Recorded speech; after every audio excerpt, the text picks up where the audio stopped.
Welcome to Everyday Tarot, your daily dive into the divine wisdom of the tarot. I'm your host, Camille A. Saunders, healer, tarot extraordinaire, and your local witch next door. And today I'm talking all about the Four of Pentacles.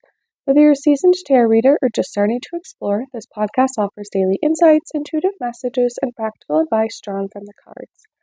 Each episode is designed to help you connect with your inner wisdom, find clarity in your decisions, and tap into the energy of the universe.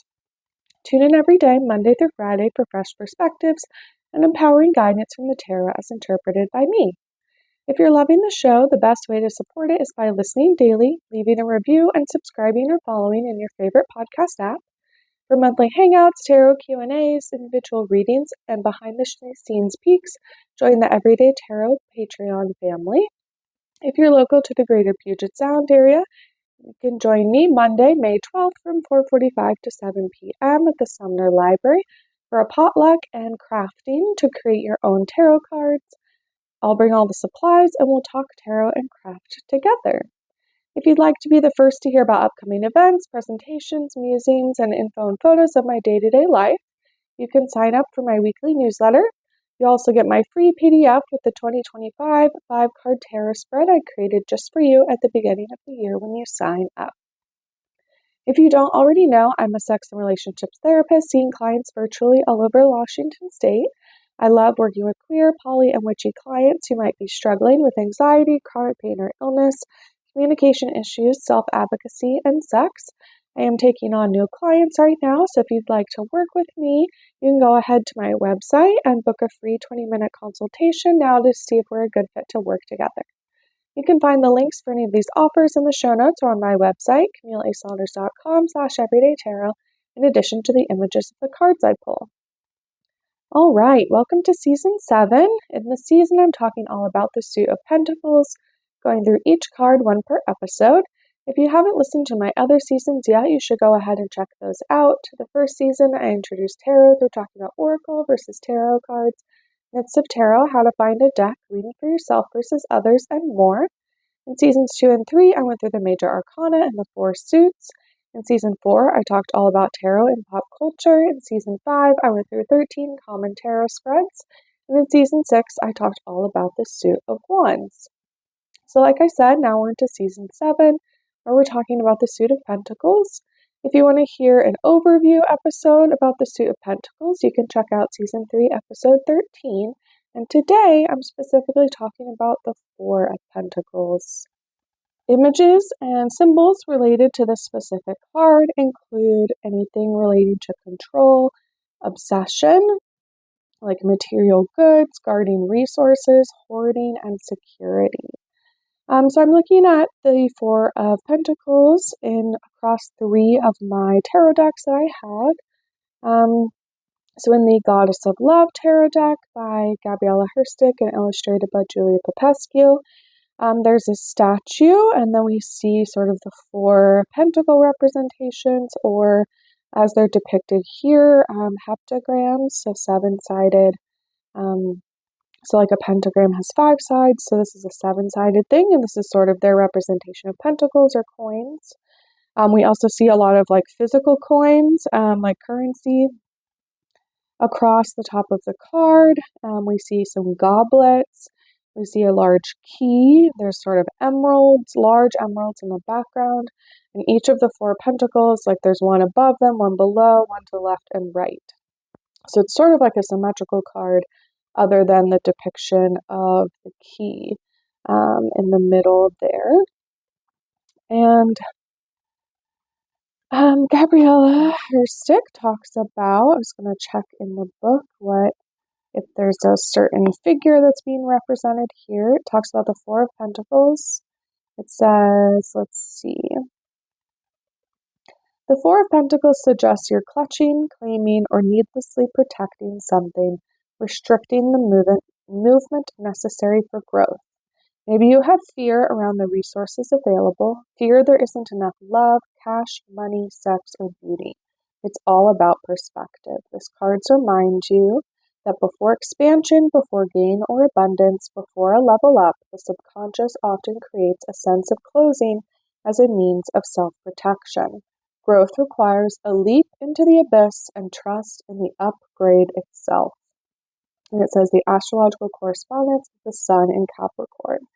And Capricorn is also an earth sign, so pentacles are like associated with earth or material goods, and so is Capricorn. So it is sort of all about these, like how you're viewing your resources right now, whether that's like physical resources or even like emotional or mental resources. And you're feeling this like constricted aspect of it.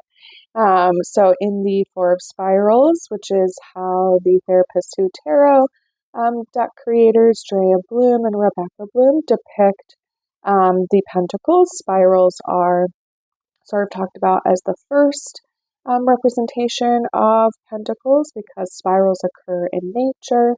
Like you think of a snail shell or other things there, that is that spiral. And what's depicted here is sort of this like wavy snake with sort of dark colors. And they actually have like one of the spirals in their mouth and one's attached kind of to their tail. And then two of them are like in the folds of the snake, like as it's moving around. So it even looks like it's like trying to gather all of its four spirals together. And the words associated with it are miser and holding too tightly. And the questions on the back, which are created by Drea Bloom, state, what patterns keep occurring in your life? What would you want your 15-year-old self to know? And what is stagnant in your life? And how might you re-energize it? Right? So this is how we can kind of think about like transmuting this feeling of control or resource guarding or hoarding. And then in the Sassorabito Tarot deck by Stasia Burrington, there's sort of a fairly traditional depiction of like a person, often a man, again, sort of like gathering all their four pentacles together and looking like, again, that they're concerned that someone's going to take them or steal them, or they're trying to hold them all at once. And in this sense, the pentacles or the coins are quite large, like they're the size of like, I don't know, a grapefruit or something. If you think about trying to hold four of those like in your arms, or even like a ball, like a soccer ball or something, like quickly it would be very hard to do unless you're like sitting still and sort of holding on to them. So we have sort of those three different depictions here, but all about resources and control and guarding, possession, like I said. In the Library of Esoterica, tarot book by Toshin, they talk about that the Four of Pentacles is all about solidity and control. The Four of Pentacles warns us to be aware of our tendency for stubbornness and reminds us that resistance to change results in stagnation. So again, thinking about that, right, we're at this sort of turning point, precipice.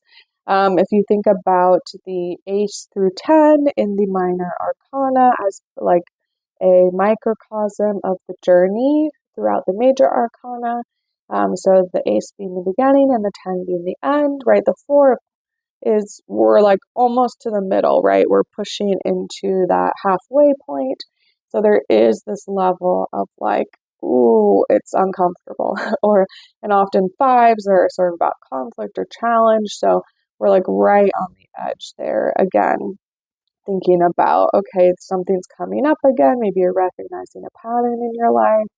And right, we're at this point where maybe instead of wanting to hoard or guard your resources, right, as Gabriella Herstig talked about, perhaps now it's time to like step into the abyss, right, to try something different, to move into a different way of being or to practice something new, even if it is scary right now. So in the Tarot and Astrology book by Karine Kenner, they talk about that the Four of Pentacles, as Gabriella Herstig said, is associated with the sun in Capricorn. It says the sun illuminates everything it touches. In this case, it emphasizes Capricorn's natural tendency to acquire money, power, and influence. Most versions of this card feature a king on his throne guarding four pentacles that symbolize his spiritual, intellectual, physical, and emotional realms. He seems to have the Midas touch, but if you remember the classic myth, you'll realize that it's not necessarily a good thing. The ancient king turned everything he touched to gold, including his loved ones who lost their lives when he embraced them. In this case, the figure in the Four of Pentacles is cut off from friends, family, and neighbors, while he single-mindedly works to manage and control his investments of money, time, and energy.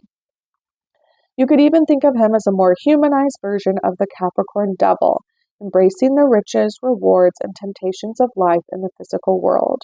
The Golden Dawn designers of this card called the Sun in Capricorn the Lord of Earthly Power, because it highlights the sign's obsession with material resources, not only the acquiring of money for its own sake, but also for the power and protection it affords. In a tarot reading, the Four of Pentacles often represents a keen business mind, control of material and spiritual resources, a tendency to hoard because of past injuries or insults, and the need to protect oneself against an uncertain future in an unfeeling world. The third decan of Capricorn usually falls between January 10th and 19th when the sun is between 20 and 30 degrees Capricorn. So in the Fearless Tarot book by Elia Adam, they talk about that the Four of Pentacles is all about the search for security. Represents material security and stability, which is very different from being secure in yourself. Although this is a wonderful card financially speaking, it warns against the pursuit of security solely through the acquisition of external things. The Four of Pentacles reminds you to balance your expectations of worldly success with the needs of your authentic self. Do you feel safe and secure? Are you erecting barriers between your authentic self and others? Do you sometimes feel that no matter how much you achieve or acquire, it still doesn't feel like enough? The miserly man depicted on this card had a difficult early life. He knows well what it was like to go hungry. He was the eldest child in a poor family. Dealing with extreme poverty in his childhood created a lot of emotional turmoil accompanied by feelings of being less than. One way for the man to mitigate this sense of inequity was to make a lot of money. He decided to be the best at everything he did. He thought that if he gained enough money and status, he would finally prove to the world that he was worthy. The man moved to a big city buzzing with opportunity and flashy personalities. He did everything to gain the people's acceptance and soon became the wealthiest man of them all. And yet, no matter how much money he earned and how much approval he gained, he still felt empty and insecure. Here we see the miser clutching his four coins. They are symbols for status, money, power, and achievement. These are not bad attributes to have so long as they are held by one who is already secure in himself. As tightly as the miser holds these attributes, they never seem to bring him an authentic sense of security. Just look at his face. There is still suffering happening there. Internally, he remains a scared, neglected boy, and now he's in turn neglected the needs of his inner self. His four pentacles have become barriers. The one on his head makes him forget his connection to spirit. The one clutched to his heart blocks him from receiving love and feeling his feelings, and the two pentacles under his feet cut him off from being grounded in nature, his nature. There are many towers depicted on this card, linking it with the Tower of the Major Arcana. The tower symbolizes states of denial that can separate you from reality. One of the biggest lies people tell themselves is that they don't matter unless they are validated by others. If you've been suffering, then you must stop looking to your inner miser to bring you security. It may be the time to stop grasping for veneers and confront your heart's truth. The pursuit of position and wealth is not inherently a bad thing. By all means, be a great financial success. The problem lies in distancing yourself from the truth of your humanity to gain status. Your humanity can be described as the part of you that feels love and compassion for yourself and others. It's the quiet, supportive voice of your spirit. Many people in our culture use their work or worldly position to seek validation. Listen to the needs of your true nature. True security can only be found within. On a purely financial level, the Four of Pentacles can symbolize good financial prospects and material security, with a caution to be conservative with your money at this time.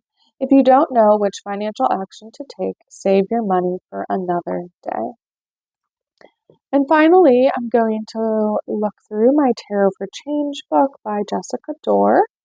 So they talk about the Four of Pentacles That's sort of this feeling of, right, that we're feeling like stuck, or that we're being pushed in a sense, like something today or recently is this challenging aspect, right, where we're being confronted with the fact that if we continue the patterns that we've always done, we're going to get the same results. And so she says, so the fact that you've identified something as a block means movement is happening, right? If you hit a wall, that's only happening because you're trying to move energy in a different direction, walk through a new doorway, or dig a new tunnel.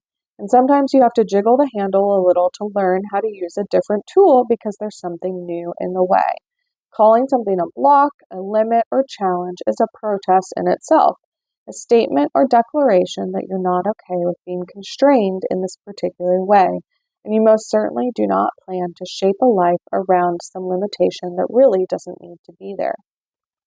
The Four of Pentacles just looks for the word block to me. Pentacles cover the crown of the head, blocking awareness, the heart blocking connection and understanding, and the soles of the feet blocking action. Because a pentacle is a physical thing, it makes me think of practices like asana, or one of the physical components of yoga, which is one of the many paths of spiritual work through the physical body. Doing postures with a body that has limitations and areas of stuckness is one way of exploring which attitudes and narratives are most effective for clearing blocks, as well as for learning to live better with them. With any kind of block, the first task is to be present enough to notice that it is there, whether it be physical, behavioral, energetic, emotional, or psychological, rather than either avoiding it altogether or trying to muscle through it. Avoidance and forcefulness both seem to have a tendency to make blocks worse. I'm going to pause there because I think about like when you're maybe trying to do something with technology, or something's like not working in your life, like, and it could be something small. Like I was trying to transfer money over the past couple of days to pay someone for great work that they're doing for me. And I felt like I just kept coming up against blocks, and then I would just like double down and just like the more frustrated I would get, the more it wouldn't work. And so I needed to take a break for like a day. And I came back to it today, and I was able to problem solve, right? I was able to realize that the reason it wasn't working was because of a very small thing, and it wasn't that I had anything wrong. It was just like this particular aspect of it that needed to be switched. And when we're in that state where we're like so frustrated that the thing is not working the same way as it used to, that is that feeling of like stuckness, right? Or hitting the wall, right? We say that as a phrase to mean that like we can't go any further, we're feeling stuck, or like we're hitting like burnout. And so sometimes, right, the thing to do is that, right, if you're literally hitting a wall, like you got to figure out how to go around it, right? Like you're not really going to be able to take down a wall in front of you. Maybe you can climb over it, right? Maybe you can go around the building or whatever it is. But if you just try to like hit it head on over and over and over, like you're going to be the one that gets hurt. Um, right? Instead of trying to like sort of muscle through it, like we talked about. So avoidance and forcefulness both seem to have a tendency to make blocks worse. The former by reinforcing a belief that the block is dangerous to make contact with, and the latter by piling on more energy rather than patiently working to clear the existing backlog, right? That's when, again, if we use the wall metaphor, right, you just are like, okay, let me just like try harder, right? Let me like I'm just not going hard enough. Whereas, again, if you think about it, if you're literally hitting a wall, trying harder is probably not going to work. Maybe we could remind ourselves that it isn't dangerous to investigate blocks, but that we can always do so gently, giving ourselves full permission to back off anytime it gets to feel like too much. And I think noticing a block in and of itself is something to celebrate. You might not think so. Those around you might not think so, but I think it is because it's when you know you're ready to do the work. And that is what this card is all about, right? Is that where you're finally reaching a point where you're identifying the block, which means you get to start poking around to find right malleable parts, or the parts with a little bit of give, right? Or maybe again, you're kind of using your logic or other skills to realize like, oh, actually I can just go around the wall, right? If I just step to the right 1 foot, I can just slip around. where transformation can happen like little by little. So as you go, you'll learn what qualities of mind are best when working with these things. Some that I found are helpful when engaging with blocks are gentleness, curiosity, humor, and patience. You'll see what works for you. And right, that again, I'm reading from the book here, but with gentleness, curiosity, humor, and patience, I feel like those are all the opposite things of like how we often feel or sort of what we try to do when we feel stuck, right? Usually we try to go harder. We try the same thing over and over, which is kind of the opposite of curiosity. We very rarely have humor about it, right? Where it just feels like, oh, I'm not doing it. Like something's going wrong. And right, that patience, right? Again, as I was trying to send money in this way, I kept having to go through the forms and then they would time out because it's banking stuff. And I was losing my patience and I was spending like hours trying to do the same thing. And then when I came into it today, it felt a lot more clear about like, oh, okay, well, that's not going to work. I'm going to try this other thing. If that doesn't work, I'm going to try this, which I know will work. It's not my preferred method, but I can do it for now. And then I can set myself up differently for the future, right? And figure out what works for you. Because again, if we're going down those paths we've always gone down before, like we're going to have the same results, which is usually not what we want.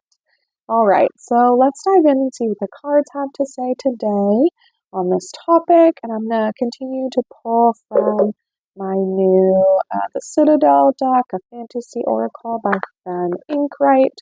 So this is not a tarot deck, but it's an oracle deck. It has 60 cards, I believe, and I'm still learning about it. And so I'm going to do a quick shuffle and think about, right, how can we embrace that things are changing, right? How can we have curiosity about the points where we're stuck in our lives, and that trying the same things that we've done in the past are going to bring us the same results, and allowing us to sort of get past that or find new ways of doing, or as Gabriella Herstick said, step into the abyss, right? Step into the unknown, into perhaps the darkness, or